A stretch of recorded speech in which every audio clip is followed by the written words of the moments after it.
الأعزاء، درسنا اليوم هو لو الماء لتلاميذ السنة الأولى إعدادي. أهداف هذا الدرس هي كالتالي: connaître les sources naturelles de l'eau، معرفة المصادر الطبيعية للماء. connaître l'importance de l'eau pour les êtres vivants، معرفة أهمية الماء بالنسبة للكائنات الحية. connaître les trois états physiques de l'eau، معرفة الحالات الفيزيائية الثلاث للماء. identifier les étapes du cycle de l'eau dans la nature، سنتطرق أيضا إلى مراحل دورة الماء. déterminer les domaines d'utilisation de l'eau، بعض مجالات استعمال الماء. إذا على بركة الله. l'eau sur terre. L'eau est partout présente sur Terre et l'on recouvre environ 70% de la surface de la Terre. يعني أن المياه على سطح الأرض تغطي ما يقارب 70% من مساحته، أي 3/4 de la surface. كما تشاهدون فهو يظهر لنا باللون الأزرق من الفضاء الخارجي، ولهذا نسميها بلانيت بلو، الكوكب الأزرق. إذن أين نجد هذا الماء؟ Sur Terre, l'eau se trouve dans les océans, les mers، في البحار والمحيطات، les lacs، البحيرات، les rivières، الأنهار، la neige، les glaciers، الجليد، dans les profondeurs، أيضا في الأعماق الأرض، أو ما يسمى ب l'eau souterrain، المياه الجوفية، et dans l'atmosphère، وأيضا في الغلاف الجوي. إذن هذه تسمى les réservoirs d'eau، أو المصادر الطبيعية للماء أو خزانات الماء. L'ensemble des réservoirs d'eau à la Terre s'appelle l'hydrosphère، يعني les océans، les mers، les rivières، les lacs، les fleuves، etc. كنسميهم l'hydrosphère. هاد les réservoirs كيتسموا l'hydrosphère.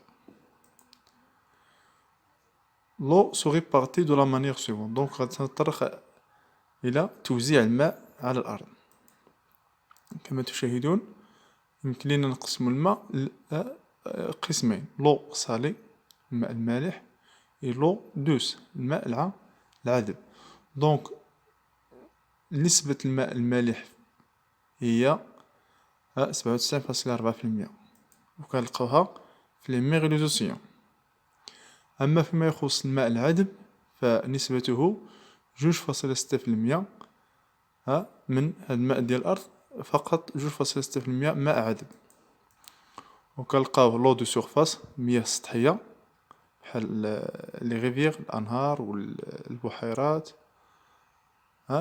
وكنلقاو أيضا لو بروفوند، المياه الجوفية، لو سوتيغان، وأيضا لي غلاسي. دونك هذه هي مصادر المياه العذبة، وبنسبة 2.6%، فهي نسبة قليلة مقارنة مع نسبة المياه الماء المالحة.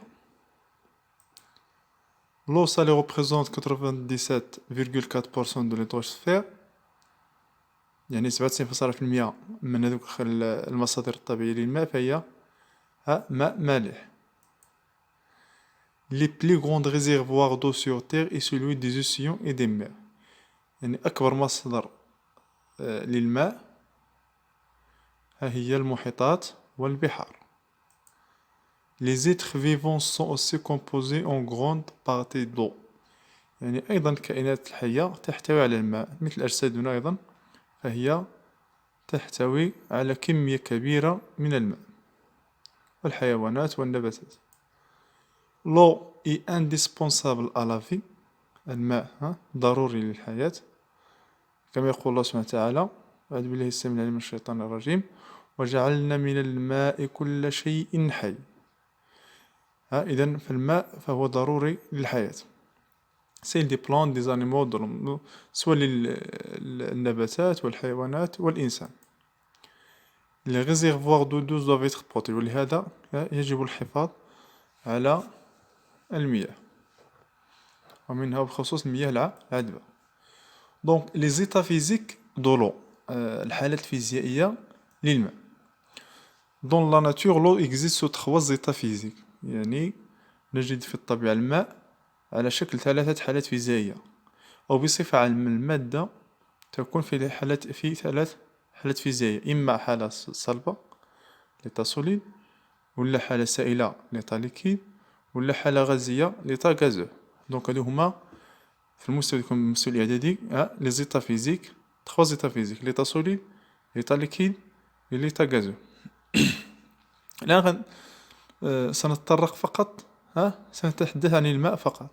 دونك ليتا سوليد، دونك نجد الماء on trouve l'eau à l'état solide, la glace, donc هذا l'eau à l'état solide.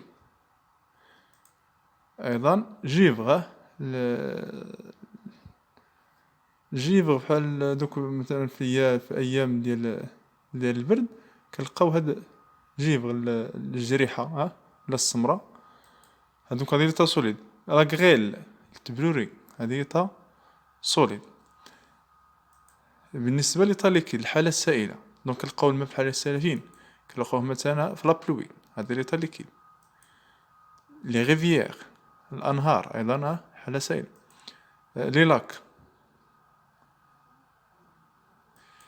L'état gazeux, pour l'état gazeux, on trouve la vapeur d'eau. Donc la vapeur d'eau est invisible dans l'atmosphère. بالنسبة لبخار الماء فهو غير مرئي، غير مرئي. يعني هذا اللي كتشوفو هنا هذا راه ماشي بخار الماء، هذا دي نياج، وكيكون على l'état solide ولا ليكيد selon la température. يعني على حسب درجة الحرارة يقدر يكون هادو ليكيد ولا سوليد. أما لا vapeur d'eau est invisible، ما كيبانش، واخا كاين هنا ولكن ما كيبان ليناش. Et troisièmement, les changements d'état physique de l'eau. نشوفوا التحولات الفيزيائية للماء. C'est quoi un changement d'état physique? Un changement d'état est le phénomène physique qui fait passer d'un état physique à un autre état physique. يعني le changement d'état هو تغيير الحالة الفيزيائية للمادة، يعني كتغير الحالة إلى حالة أخرى، مثلا من الحالة الصلبة للحالة السائلة. l'état liquide vers l'état solide، l'état liquide vers l'état gazeux، etc. دونك هذا هو الشونجمون ديتا. دونك هذه بعض المصطلحات اللي خصنا نعرفو في هاد لي شونجمون ديتا. فيزيون، الانصهار. C'est quoi la fusion? La fusion c'est le passage de l'état solide à l'état liquide. يعني باش كتمر المادة من الحالة الصلبة الحالة السائلة، هذا يسمى بفيزيون، الانصهار. La vaporisation، التبخر، c'est le passage de l'état liquide à l'état gazeux. يعني عندما تتغير حالة المادة من الحالة السائلة الحالة الغازية. Liquéfaction ou condensation، التكاثف، c'est le passage de l'état gazeux à l'état liquide. عندما تتبدل أو تتغير الحالة الفيزيائية لمادة من الحالة الغازية إلى الحالة السائلة. Solidification، تجمد، c'est le passage de l'état liquide à l'état solide. يعني باش الحالة الفيزيائية ديال المادة من l'état liquide l'état solide، من الحالة السائلة للحالة الصلبة. مثلا باش كنديرو شي قنينة الماء في الكونجيلاتور كتحول الحالة الصلبة l'état solide، هذا كيتسمى solidification، تجمد. دونك هادو كيتسماو لي ترانسفورماسيون فيزيك، هما هادو: fusion، vaporisation، liquéfaction et solidification.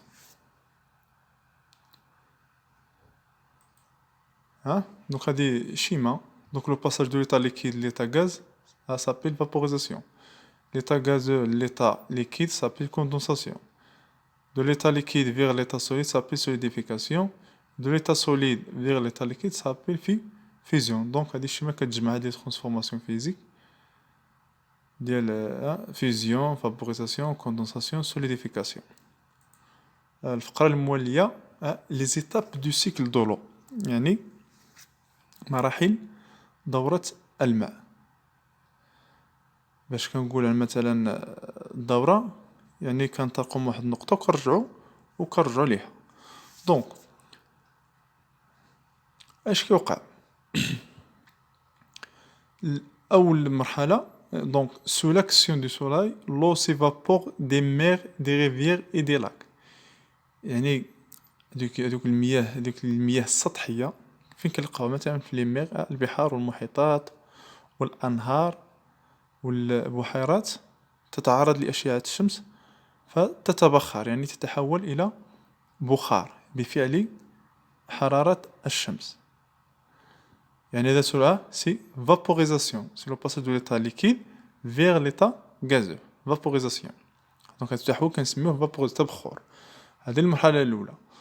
Donc on se lève, la vapeur refroidit et se transforme en minuscules gouttelettes d'eau. دونك هاد البخار باش كيوقع ليه الغفغوديسمون، يعني باش كيوقع ليه التبريد، كيتحول لي مينوسكيل غوتليت ضو، يعني لقطرات صغيرة جدا للماء، فيكون دي نياج، السحب، فيكون السحب. إذا السحب عبارة عن قطرات مائية صغيرة جدا.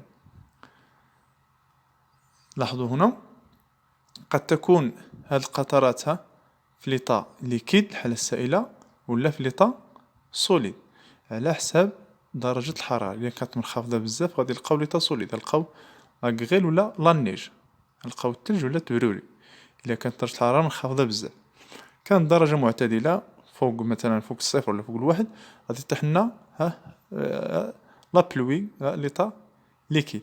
Donc, troisième étape, quand la température baisse, يعني باش كتكون درجة الحرارة منخفضة, ces petites gouttes deviennent trop lourdes pour être portées par l'air. يعني هنا كتكون قطرات خفيفة بزاف، ولكن باش كتجمعوا القطرات الصغار كتكون خفيفة كتبقى في لير، ولكن باش كيتجمعوا هاد القطرات الصغار كيعطيو شي قطرات ثقيلة وميمكنش تبقى في لير حيت ثقيلة، دونك غادي طيح. دونك il pleut, ça tombe terre. S'il fait froid, les gouttes se transforment en neige ou en grêle. دونك إلا كانت درجة الحرارة منخفضة بزاف، هاد لي غوتليت غادي يتحولوا ليا ليطا سوليد اللي بحال لا نيج ولا لا غال. دونك هنا شفت ترانسفورماسيون وقع ليا سوليديفيكاسيون. كان درجة الحرارة معتدلة غتكون لي غوتليت اون فورم ليكيد. سي بيان. دونك وصلنا هنا. دونك مثلا هنا سقوط الأمطار أو الثلوج. جيد. ماذا يحدث؟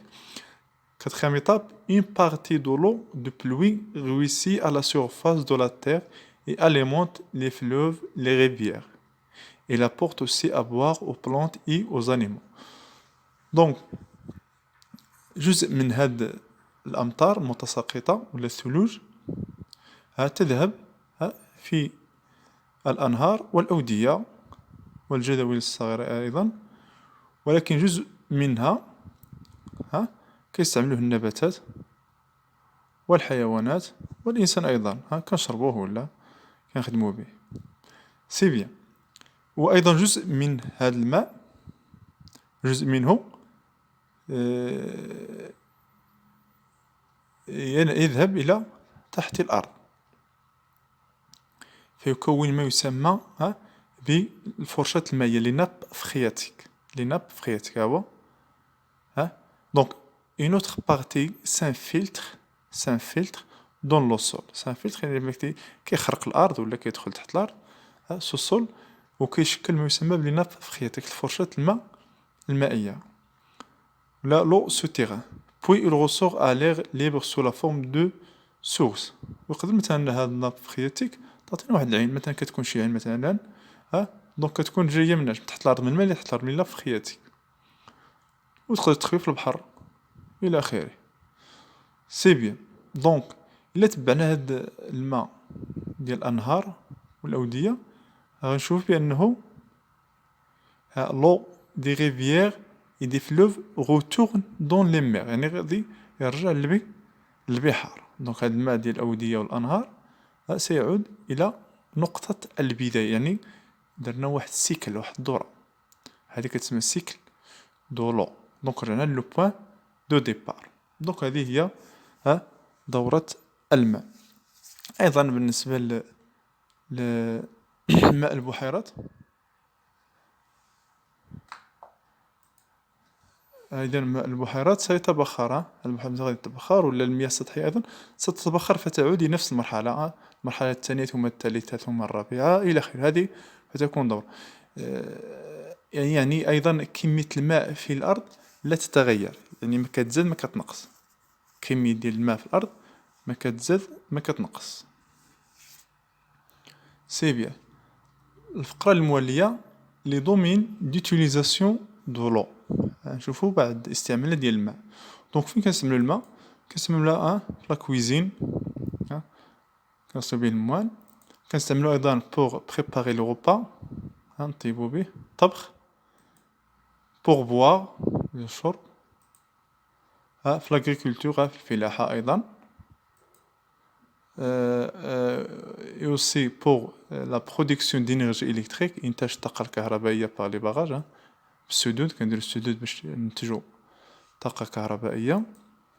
et aussi dans les transports، النقل البحري إلى آخره. دونك l'eau joue un rôle essentiel dans notre vie quotidienne، يعني الماء كيلعب دور مهم في حياتنا اليومية. on l'utilise pour boire للشرب، pour préparer les repas للطبخ في la cuisine، pour se laver، pour nettoyer la maison etc. Et elle sert aussi pour la plupart des activités humaines qui nous entourent، pour l'agriculture إذا كنستعملو في الفلاحة، la production industrielle في الإنتاج الصناعي، la production d'électricité، les transports etc. دونك هادو بعض المجالات استعمال الماء. دونك on constate donc que l'eau est une ressource précieuse et vitale pour nos besoins quotidiens. يعني الماء من المصادر الأساسية التي نحتاجها في حياتنا اليومية، هي ضرورية. et pour cela il faut la conserver et l'utiliser d'une façon raisonnable. إذن بما أن الماء ضروري للحياة وضروري أيضا في حياتنا اليومية، فلهذا يتوجب علينا الحفاظ عليه واستعماله بطريقة عقلانية وعدم الإسراف فيه. إلى هنا ينتهي الدرس، ولكن قبل أن ننهي الشريط لكي تفهموا أكثر الدرس، سنمر إلى تمارين تطبيقية les exercices d'application. دونك عندكم هنا 3 exercices d'application. l'exercice 1 choisir le bon mot، اختار الكلمة الصحيحة. هما لي فراز واختاروا الكلمة الصحيحة من كل هاد جوج. l'exercice 2 compléter le schéma ci-dessous. دونك عندكم هنا واحد الشيما فيها لي transformations physiques، يعني لو باساج دو l'état solide vers l'état liquide اش كنسميه؟ l'état liquide l'état gazeux اش كنسميوه؟ l'état gazeux l'état liquide اش كنسميوها؟ و لو باساج دو l'état liquide l'état solide اش كنسميه؟ l'exercice 3 عندكم هنا لي زيتاب دو سيكل دو لو. دونك عندكم دي فراز و chaque phrase reliée à un numéro، يعني كل جملة مرتبطة بواحد الرقم هنا. par exemple A l'eau de pluie ruisseler sur le sol، مرتبطة بواحد الرقم إلى آخره. B C إلى آخره. دونك كل جملة أتربطها بالرقم المناسب. دونك قبل ما تدوزو تشوفوا الحل، حيت الحل غادي نحطو لكم في الفيديو ان شاء الله الثاني. قبل ما تشوفوا الحل حاولوا تخدموا التمارين، عاد شوفوا الحل باش تكون الاستفادة اكثر. دونك الى اللقاء قريب ان شاء الله.